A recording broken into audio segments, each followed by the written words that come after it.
The expensive wine in my glass tasted bitter as I overheard my mother-in-law Martha's shrill laughter from the next room.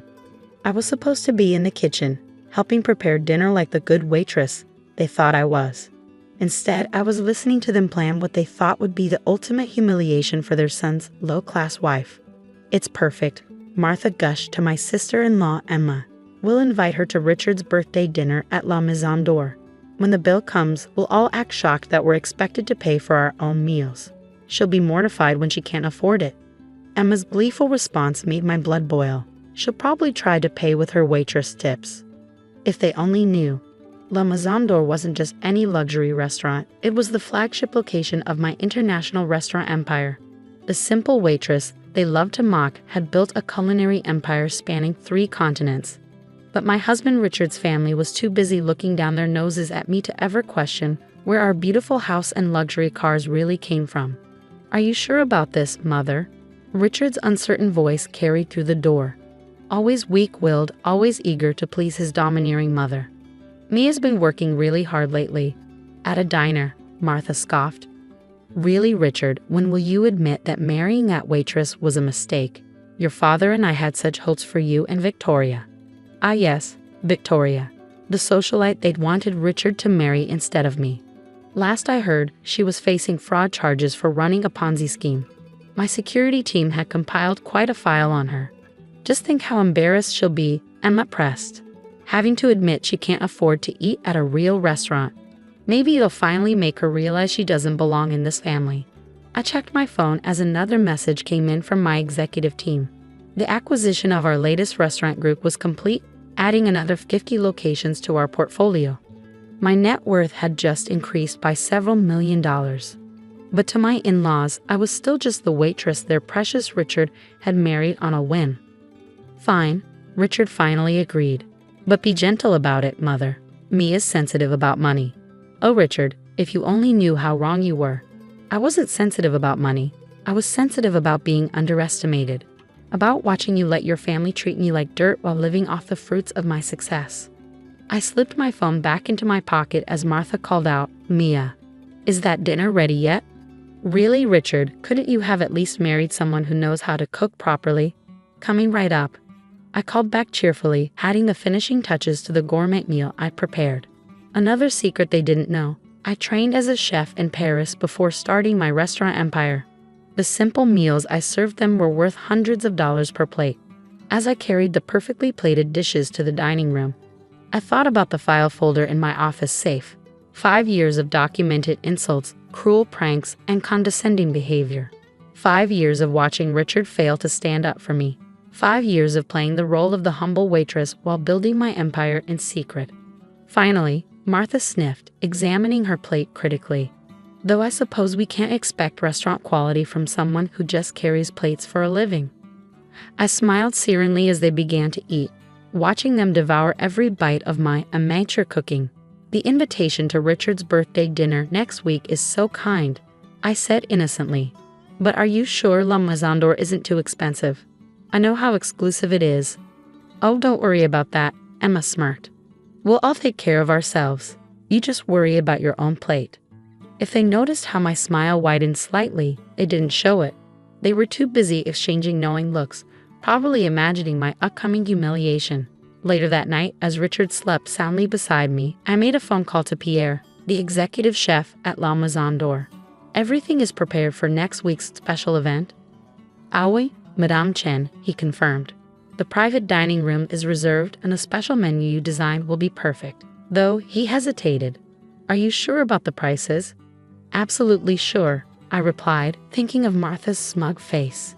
"Make sure every item on their special menus has the full price listed. I want there to be no confusion about the cost." I hung up and opened my laptop, reviewing the latest financial reports from my restaurant group. Richard stirred beside me. "Working late again, honey? You shouldn't push yourself so hard at that diner." I closed the laptop, showing quarterly revenues in the millions. "Just trying to learn more about the restaurant business, dear. Mother says you should focus on being a proper wife instead of working so much," he mumbled sleepily. Maybe she's right.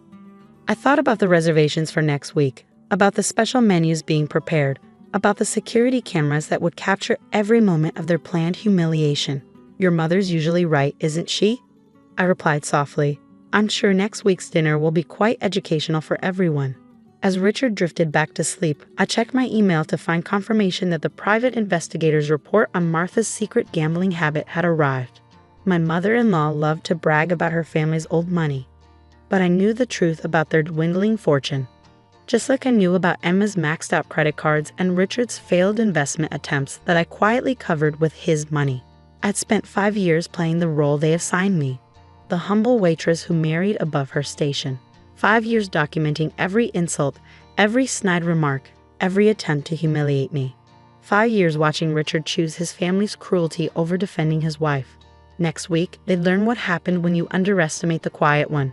Next week, they'd discover that the waitress they loved to mock had been serving them much more than dinner. I closed my laptop and smiled in the darkness. Sometimes revenge is a dish best served with a very, very expensive price tag.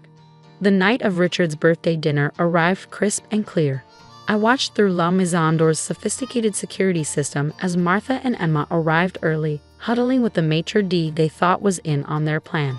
In reality, Jean-Luc had worked for me for a decade and was thoroughly briefed on the evening's true entertainment. "They're here, Madame Chen," he texted me. "Your mother-in-law tried to slip me $100 to play along with humiliating you. I've added it to the evidence folder." I adjusted my simple dress, Channel's latest though the label was hidden, and checked my reflection. They expected a waitress trying desperately to look wealthy. They get exactly what they expected right up until the moment they didn't. "Ready to go." Richard adjusted his tie nervously. Mother was very specific about being on time. "Of course, dear." I grabbed my cheap purse, actually a one-of-a-kind designer piece that cost more than Martha's car. "We wouldn't want to keep your mother waiting." The private dining room at La Maison d'Or was exactly as I designed it. Elegant, intimidating, and equipped with hidden cameras to capture every moment. Martha and Emma were already seated, practically vibrating with malicious anticipation. "Oh, Mia dear." Martha's voice dripped with false concern. "I hope you're not uncomfortable here. We know it's different from your usual workplace." I took my seat, noting how they deliberately placed me facing the room's massive price display wine vault. "It's lovely," I replied softly. "Very elegant." "Well," Emma smirked, "we all know Richard's done his best to elevate you." The special menus appeared, thick leather-bound volumes with gold embossing. I designed them myself, making sure every astronomical price was clearly displayed. Martha and Emma made a show of studying theirs while watching me from the corner of their eyes. "Order anything you like," Martha said grandly. "It's a special occasion after all." I pretended to pale at the prices, watching Martha's satisfied smile grow. "Oh my," I whispered exactly as they expected. "These prices." "Something wrong, dear?" Martha's voice carried through the room. "Surely you can afford one dinner at a proper restaurant? Though I suppose these prices are rather different from your diner." The sommelier approached, another longtime employee who knew exactly who I was. "May I suggest the wine pairing menu?" he offered innocently, though I should mention it adds considerably to the cost. "Oh yes," Emma jumped in. "We must have the wine pairings, all of us." She emphasized the last words, smirking in my direction. I watched them order the most expensive items on the menu, saw them add costly supplements and extras, noted how they kept glancing at me with poorly hidden glee. The bill would be astronomical, exactly as I planned. "And for Madame?" The sommelier turned to me. "Just water," I demurred. "I have to work tomorrow." At the diner, Emma couldn't help adding, "Don't worry, we understand if you need to be economical." Course after course arrived, each more elaborate than the last. I watched my in-laws devour the expensive delicacies while making snide comments about my small salad. Richard, as usual, said nothing to defend me. Finally, the moment they'd been waiting for arrived. Jean-Luc appeared with a leather folder containing the bill. As requested, he announced clearly separate checks for everyone. Martha's eyes gleamed as she reached for her check. Then her face went pale. "There must be some mistake," she stammered, staring at the total. "No mistake, Madame," Jean-Luc replied smoothly. "Your portion, including wine pairings and supplements, comes to $2,850. Emma's face had turned an interesting shade of green as she looked at her own bill. Richard was frantically checking his wallet. But, Martha sputtered. This is impossible. We can't. Is there a problem? I asked innocently. That is. Martha's hands shook. There's been a mistake with my credit card. Richard, surely you can. Actually, Richard looked embarrassed. I seem to be a bit short. How unfortunate, I said softly, standing up. Let me help with that. I walked to the wine vault, entering my private code. The glass door swung open as my in-laws watched in confusion. Jen, look, I called out. Please add their bills to my house account. Of course, Madame Chen, he replied smoothly. As always. The silence in the room was deafening. Madame Chen, Martha whispered. Oh yes, I smiled, removing my CEO badge from my purse. I suppose I should properly introduce myself. Maya Chen, CEO and owner of the International Chen Restaurant Group, including La Maison d'Or and its sister locations worldwide. But you're a waitress, Emma stammered. No, I corrected gently. I own the restaurants, all of them, including that little diner where you think I work, which, by the way, grossed $8 million last year. I turned to Richard, whose face had gone completely white. Honey, remember when you told me to focus on learning the restaurant business? Well, surprise. This is impossible. Martha found her voice. You can't be. I pressed a button on my phone, and the dining room's hidden screens lit up. Financial reports, property deeds, bank statements, 5 years of documented success while they mocked and belittled me. Oh, and Martha, I added casually, those gambling debts you've been hiding? The ones that have eaten through your old money fortune. I bought all of them last week, just like I bought Emma's credit card debt. And Richard's failed investments? I've been covering those for years. They stared at me in horror as years of carefully constructed superiority crumbled around them.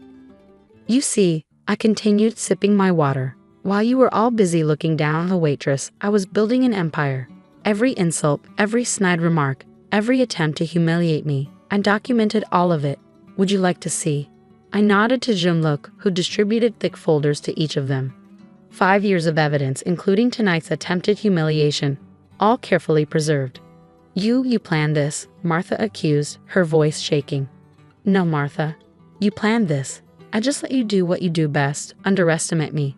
By the way, I added, I'm foreclosing on your house next week.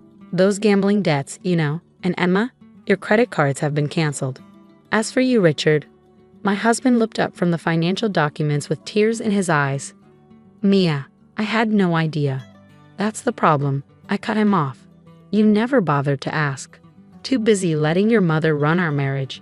Speaking of which, I handed him another folder. Divorce papers.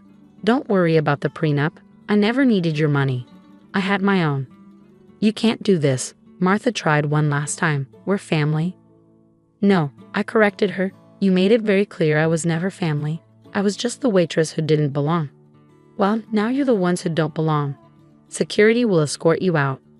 As they were led away, Martha turned back one last time. How could you be so cruel? Cruel? I laughed softly. Martha, I learned from the best. You spent 5 years teaching me exactly how to serve revenge. I just made sure to charge an appropriate price. The aftermath was spectacular. Martha's gambling debts became public knowledge, destroying what remained of her social standing. Emma's credit card addiction made headlines in the society pages. Richard moved back home with his mother. His reputation in the business world ruined when it became known that his success had actually been his wife's all along. I expanded my restaurant empire, opening new locations across the globe. Sometimes I'd hear rumors about my former in-laws. Martha working as a casino greeter, Emma selling real estate in a small town, Richard trying to date younger women who quickly lost interest when they discovered he wasn't actually wealthy. A year after the birthday dinner, I received a letter from Martha. I understand now, she wrote, what it feels like to be looked down upon, to be judged and found wanting. I'm sorry. I filed the letter away with my other documentation. Then I went back to running my empire, remembering how they'd laughed at the waitress who dared to marry into their family. Sometimes revenge is a dish best served cold. Sometimes it's best served with a very, very expensive wine pairing. The story made the rounds in business circles, the secret CEO who let her in-laws hang themselves with their own snobbery. I was asked to speak at conferences, not about revenge, but about patience, preparation, and the power of being underestimated. Success, I would tell the audience, isn't about proving people wrong. It's about letting them be wrong until the perfect moment. And sometimes, the sweetest revenge isn't in getting even. It's in revealing who you were all along. My phone buzzed with a message from my executive team. Another restaurant group was interested in selling. I smiled, thinking of Martha serving drinks at the casino, of Emma showing tiny apartments, of Richard living in his childhood bedroom. Sometimes revenge doesn't need to be complicated. Sometimes all you need is a very expensive menu and the patience to wait for the perfect moment to present the bill.